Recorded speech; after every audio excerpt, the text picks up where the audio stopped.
నేడు లోక్సభ ఎన్నికలకు షెడ్యూల్ వెలువడుతుందని అన్ని రాజకీయ పార్టీలు హడావిడిని కొనసాగిస్తున్న వేళ బీఆర్ఎస్ పార్టీకి ఊహించని షాక్ తగిలింది. ఓవైపు భారత ప్రధాని నరేంద్ర మోడీ నిన్న హైదరాబాద్ రోడ్ షోలో పాల్గొంటున్న సమయంలో మరోవైపు ఎమ్మెల్సీ కవిత ఇంటిపై ఈడీ దాడులు చేయడం, ఆమెను అరెస్టు చేయడం జరిగిపోయాయి. కవితను అరెస్టు చేసిన ఈడీ అధికారులు ఆమెను ఢిల్లీలోని ఈడీ కార్యాలయానికి తీసుకువెళ్లారు. అంతకుముందు కవితను అరెస్టు చేసే క్రమంలో మాజీ మంత్రి కేటీఆర్ ఈడీ అధికారులతో కొద్దిసేపు వాగ్వాదానికి దిగారు. ఈ క్రమంలో ఈడీ అధికారులు బీఆర్ఎస్ ఎమ్మెల్యే మాజీ మంత్రి కేటీఆర్ పై బంజారాహిల్స్ పోలీస్ స్టేషన్లో ఫిర్యాదు చేశారు. కవిత అరెస్టు సమయంలో కేటీఆర్ తమ విధులకు ఆటంకం కలిగించారని తమ ఫిర్యాదులో పేర్కొన్నారు.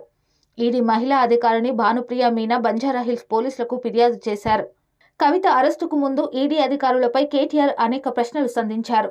ఢిల్లీ లిక్కర్ కుంభకోణంలో సుప్రీంకోర్టు ఆదేశాలు ఉన్నప్పటికీ ఆమెను ఎలా అరెస్టు చేస్తున్నారు అంటూ కేటీఆర్ ఈడీ అధికారులను ప్రశ్నించారు. విచారణ ముగిసిందని, ఆమెను అరెస్టు చేస్తున్నామని ఈడీ అధికారిని భానుప్రియ మీనా స్పష్టం చేశారని, ఇది సుప్రీంకోర్టు ఆదేశాల ఉల్లంఘన కాదా అంటూ ప్రశ్నించారు. కవితను అరెస్టు చేయబోమని సుప్రీంకోర్టుకు చెప్పి ఇప్పుడు ఎలా అరెస్టు చేస్తున్నారు అంటూ నిలదీశారు. ఉద్దేశపూర్వకంగానే శుక్రవారం రోజు వచ్చి కవితను అరెస్టు చేశారని కేటీఆర్ ఆగ్రహం వ్యక్తం చేశారు. మళ్లీ సోమవారం వరకు కోర్టులు అందుబాటులో ఉండవని తెలిసే ఈ అరెస్టు చేశారని ఆరోపించారు. సుప్రీంకోర్టులో ఈడీ అధికారులకు ఇబ్బందులు తప్పబోవని కేటీఆర్ హెచ్చరించారు.